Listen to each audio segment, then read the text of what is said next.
Welcome back. Helene is now the second deadliest hurricane to strike the mainland U.S. in 50 years, only behind Katrina in 2005. You know, more than 160 people have been killed as a result of this storm, and we still have hundreds of people still missing.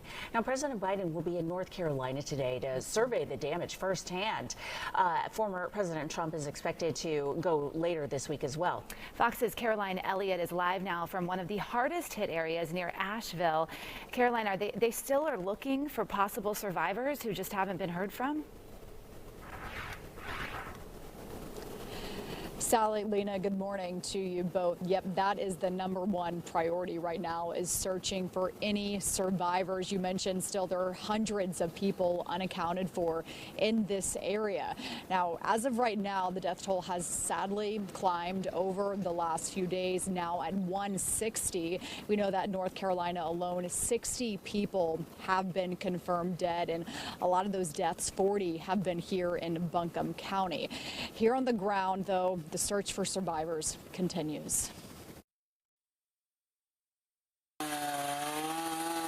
Across the South, it's a race against time to try and salvage belongings decimated during last week's Hurricane Helene, especially vehicles swamped in several feet of storm surge. Salt water is no good for metal. It does terrible things to electrical systems. Helene's impacts being blamed for more than 100 deaths across at least 6 states.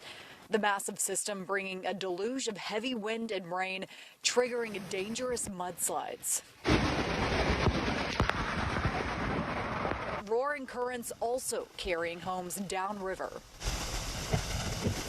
With many people still unaccounted for, cadaver dogs are joining search crews in hard-hit regions of western North Carolina. But covering lots of ground, caked in thick mud, is no easy feat. It's apocalyptic in Asheville. The level of mud, these pieces of equipment were hundreds of pounds. They got turned over just like they were nothing. Meanwhile, many business owners and families who evacuated are returning to find their properties obliterated. This as crews rush to restore more power and cell service so folks can contact family members and stay cool. It's very hard, especially with the weather being so warm. President Joe Biden expected to visit North Carolina today to survey some of the damage. Biden expects recovery could cost billions. Sally, Lena. Okay, Caroline Elliott, thank you so much for the devastating, look at the conditions here. Thank you. Appreciate it.